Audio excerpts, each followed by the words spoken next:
ಇನ್ನು ಮಹಿಳೆಯರಿಗೆ ಮೀಸಲಾತಿ ಕೊಡ್ಲಿಕ್ಕೆ ಹೊರಟಂತಹ ಕೇಂದ್ರ ಸರ್ಕಾರಕ್ಕೆ ಹಿನ್ನಡೆಯಾಗಿದೆ. ಮಹಿಳಾ ಮೀಸಲಾತಿ ಮಸೂದೆಗೆ ಈಗ ಸೋಲಾಗಿರುವ ಹಿನ್ನೆಲೆಯಲ್ಲಿ ಬೆಂಗಳೂರಿನಲ್ಲಿ ಬಿಜೆಪಿ ಮಹಿಳಾ ಕಾರ್ಯಕರ್ತರು ಕಾಂಗ್ರೆಸ್ ವಿರುದ್ಧ ಆಕ್ರೋಶವನ್ನು ವ್ಯಕ್ತಪಡಿಸ್ತಾ ಇದ್ದಾರೆ. ಮಹಿಳೆಯರಿಗೆ 33% ಮೀಸಲಾತಿಯನ್ನು ಕೊಡಬೇಕು, ಅದು 2029ರಲ್ಲಿ ಜಾರಿಗೆ ತರ್ತೀವಿ ಅಂತ ಕೇಂದ್ರ ಸರ್ಕಾರ ಹೊರಟಿತ್ತು. ಬಹುಮತ ಪಡೆಯುವಲ್ಲಿ ವಿಫಲವಾಗಿದೆ. ಈ ನಿಟ್ಟಿನಲ್ಲಿ ಬಿಜೆಪಿಯಿಂದ ಈಗ ಖಂಡನಾ ಸಭೆ ಬಳಿಕ ಪ್ರತಿಭಟನೆಯನ್ನು ಮಾಡ್ತಾ ಇದ್ದಾರೆ. ಕಪ್ಪು ಪಟ್ಟಿಯನ್ನು ಧರಿಸಿ ಪ್ರತಿಭಟನೆಯಲ್ಲಿ ಬಿಜೆಪಿಯ ಮಹಿಳೆಯರು ಭಾಗಿಯಾಗಿದ್ದಾರೆ. ಮಹಿಳೆಯರಿಂದ ಕಾಂಗ್ರೆಸ್ ವಿರುದ್ಧ ಧಿಕ್ಕಾರದ ಘೋಷಣೆ ಕೂಡ ಈಗ ಕೇಳಿ ಬರ್ತಾ ಇದೆ.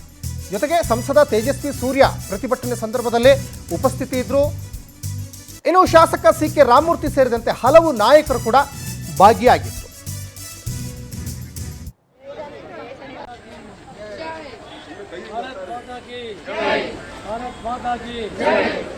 ಮಹಿಳಾ ವಿರೋಧಿ ಕಾಂಗ್ರೆಸ್ ಕಾಪಾಡಿ ಒಂದ್ ಕಡೆ ಕೊಡಿ.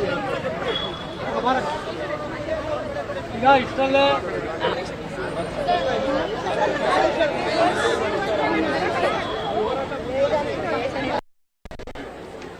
ಶಾಸಕರೇ ಎಂಟ್ರಿ ಕಳಿಸ್ರಿ ಬೇಗ.